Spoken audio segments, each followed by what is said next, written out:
Hi. First of all happy wedding anniversary. 5 വർഷം അല്ലേ? നീണ്ട 5 വർഷം. 5 വർഷമാണ് ബെൻസേ. ഹാപ്പി ആണോ? പിന്നെ ഹാപ്പി, ഭയങ്കരമായിട്ട് സന്തോഷിക്കുന്നുണ്ട്. ഇനിയും ഇതുപോലെ ഒരുപാട് വർഷങ്ങളോട് മുമ്പോട്ട് പോകുമെന്ന് ഞാൻ പ്രതീക്ഷിക്കുന്നു. അങ്ങനെ തന്നെ ഇരിക്കട്ടെ. ഞങ്ങളും അങ്ങനെ തന്നെയാണ് പ്രാർത്ഥിക്കുന്നത്. എപ്പോഴും എല്ലായ്പ്പോഴും ഇന്നത്തെ പോലെ തന്നെ സന്തോഷമായിട്ട് പോട്ടെ അല്ലേ? ദൈവം ഒരു കുറവും തരാതെ എല്ലാ കാര്യങ്ങളും നന്നായിട്ട് പോട്ടെ അല്ലേ? ഓക്കെ. ഇത് ഇന്നൊരു സ്പെഷ്യൽ ഡേ ആണ് അല്ലേ? അപ്പോൾ ഇന്നൊരു സ്പെഷ്യൽ ഡേ, അതും 5th വെഡിങ് ആനിവേഴ്സറി, ഒരു മൈൽ സ്റ്റോൺ ആണ്. അപ്പോൾ 5 എന്നുള്ള നമ്പർ ആയതുകൊണ്ട് നമുക്ക് ഒരു 5 ക്വസ്റ്റ്യൻസ് ഞാൻ ചോദിക്കാം. എന്തു പറയുന്നു? റെഡി അല്ലേ? ഓക്കെ. ആദ്യമായിട്ട് ആ 5 വർഷം ആയതിനെ പറ്റി എന്താണ് പറയാനുള്ളത്? ജീവിതത്തില് ഒരുപാട് നേട്ടങ്ങളും അതിനോടൊപ്പം കോട്ടങ്ങളും ഉണ്ടായെങ്കിലും ഇപ്പോഴും നേട്ടമായിട്ട് തന്നെ കാണുന്നത് ഇത് മാത്രം. വിക്കിക്കോ?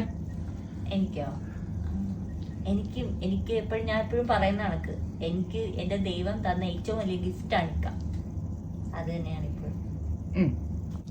നിങ്ങൾക്ക് പരസ്പരം ഏറ്റവും ഇഷ്ടമുള്ള ഒരു 2 ക്വാളിറ്റി പറയാവോ? അങ്ങോട്ടും ഇങ്ങോട്ടും ഇഷ്ടമുള്ള 2 ക്വാളിറ്റി എന്ന് പറഞ്ഞാൽ ഡിഫിക്കൽട്ട്. കാര്യം ഒരുപാട് ക്വാളിറ്റികൾ എനിക്ക് ഇഷ്ടമാണ്. അതിൽ ഏറ്റവും പ്രധാനപ്പെട്ടത്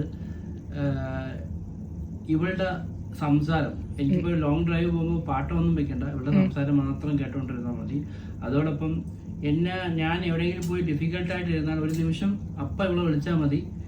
എനിക്ക് അതിനുള്ള സൊല്യൂഷൻ എന്ന് പറഞ്ഞാൽ അതിന് പ്രതിനിധിയല്ല, പക്ഷെ അവളോട് സംസാരിക്കുമ്പോൾ എനിക്ക് അതിന് സൊല്യൂഷൻ കിട്ടും. അത് എങ്ങനെയാണെന്ന് എനിക്കറിയില്ല. ദാറ്റ്സ് ഞാൻ അവളെ ഇഷ്ടപ്പെടുന്ന 2 ക്വാളിറ്റിയാണ്.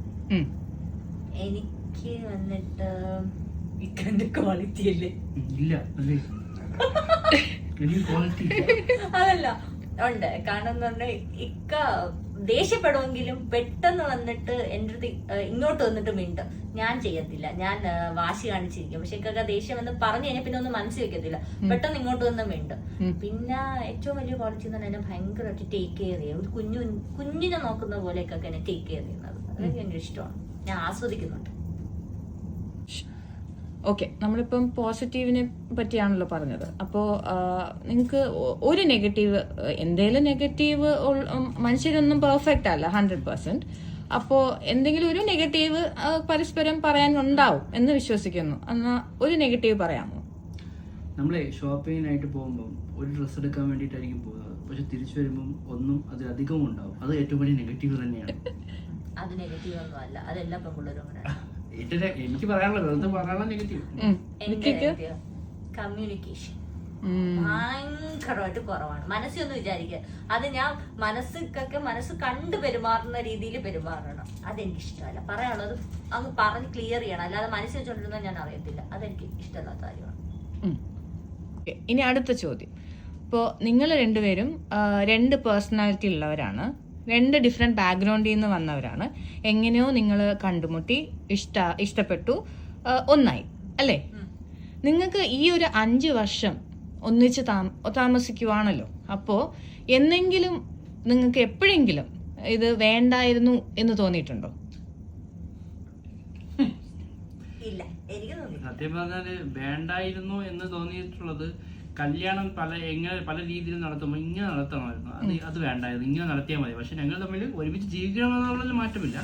പക്ഷെ നമ്മൾ ഒന്നായില്ലേ, അത് പല സാഹചര്യങ്ങൾ കൊണ്ടും ഒരു ആഘോഷമോ ഒന്നും അല്ലായിരുന്നു. ഞങ്ങൾ രണ്ടുപേരുടെ തീരുമാനം എടുത്തു, ഒരു സെലിബ്രേഷൻ പോലും ഇല്ല. അപ്പം ഞാൻ ആലോചിച്ചിട്ടുണ്ട്, അങ്ങനെ വേണ്ടായിരുന്നു, ഒരു വലിയ കല്യാണം പോലെയൊക്കെ നടത്തിയിരുന്നെങ്കിൽ എല്ലാവരെയും വിളിച്ചിട്ടുള്ളൊരു പരിപാടിയായിട്ട് നടത്താമായിരുന്നല്ലോ എന്ന് ഇടയ്ക്ക് തോന്നാറുണ്ട്.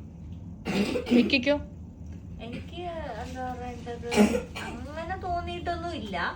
ഇപ്പം കല്യാണം കണക്ക് നടത്തണമെന്നൊന്നുമില്ല, അങ്ങനെ തോന്നിയിട്ടൊന്നുമില്ല. പക്ഷെ ചില ഇതൊക്കെ നമുക്കൊരു ബന്ധങ്ങളിൽ നമുക്ക് ഭയങ്കര നമ്മുടെ ഇഷ്ടത്തിന് നടക്കാൻ പറ്റാത്ത കാര്യങ്ങളായിട്ടുണ്ട്. അതെനിക്ക് കുറച്ച് ബുദ്ധിമുട്ടായിട്ടുണ്ട്. അത്രയും. ഈ 5 വർഷം നിങ്ങളുടെ ലൈഫിൽ കുറെ അപ്സും ഡൗൺസും ഉണ്ടായി കാണുമല്ലോ അല്ലെ? തീർച്ചയായിട്ടും ഉണ്ടായിരിക്കണം അല്ലേ? ഉണ്ട്. അപ്പോൾ ഇതിൽ നിങ്ങൾക്ക് ഏറ്റവും ഡിഫിക്കൽട്ടായിട്ട് തോന്നിയ ഒരു സിറ്റുവേഷൻ പറയാമോ? ഡിഫിക്കൽട്ടായിട്ട് തോന്നുന്നു പറഞ്ഞാൽ, ഞാൻ കുറച്ച് പ്രശ്നങ്ങളിലൂടെ ഒരു 6-7 മാസം കടന്നുപോയി. അപ്പം ഞാൻ ആലോചിച്ചിട്ടുണ്ട് ഞാനിനി പഴയതുപോലെ നോർമൽ ലൈഫിലേക്ക് വരുമോ ഇല്ലയോ. പക്ഷേ എല്ലാം മറന്ന് എൻ്റെ കൂടെ നിന്ന് എൻ്റെ നോർമൽ ലൈഫിലേക്ക് കൊണ്ടുവന്നത് എൻ്റെ വിക്കിക്കുട്ടനാണ്. ഒരുപക്ഷെ അത് വീഡിയോ എടുത്തോ സോഷ്യൽ മീഡിയയിൽ പബ്ലിസിറ്റി കൊടുത്തോ ഞാൻ ചെയ്തിട്ടില്ല. പക്ഷേ അങ്ങ് എക്സ്ട്രീം ലെവലിൽ പോയിട്ട് അവിടെ നിന്ന് തിരിച്ചു വന്നതാണ് ഞാൻ. അപ്പം എൻ്റെ കൂടെ നിന്ന് മോർണിംഗ് ഉറക്കം എഴുന്നേറ്റ് തൊട്ട് ഞാൻ ഉറങ്ങുന്നത് വരെയും എന്നെ നോക്കി. അപ്പം ഞാൻ ആലോചിച്ചിട്ടുണ്ട് എങ്ങനെ ജീവിക്കേണ്ട ഒരു കുട്ടിയാണ്, എന്തുമാത്രം കഷ്ടപ്പെടുന്നു എനിക്ക് വേണ്ടിയിട്ട് ചിന്തിച്ചിട്ടുണ്ട്. അതാണ് എൻ്റെ ഡിഫിക്കൽട്ടായിട്ട് തോന്നിയത്.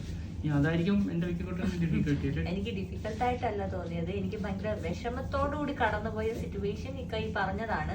കാരണം വേറെ ഒന്നുമല്ല, നോക്കുന്നതിലല്ല എനിക്ക് വിഷമം വന്നത്. ഇക്കാന്റെ ഡിപ്രഷൻ കാണുമ്പോൾ എനിക്ക് കുറച്ച് വിഷമം ഉണ്ടായിരുന്നു, കുറച്ച് നല്ല വിഷമമുണ്ട്. എനിക്ക് കരയാൻ പറ്റത്തില്ല, ഞാൻ കരഞ്ഞ അപ്പൊ ഇക്ക ഡിപ്രഷനിലോട്ടാ. അപ്പൊ പല സാഹചര്യങ്ങളിലും എനിക്ക് എന്താ പറയുക ആരും കാണാതെ കരയേണ്ട അവസ്ഥ വന്നിട്ടുണ്ട്.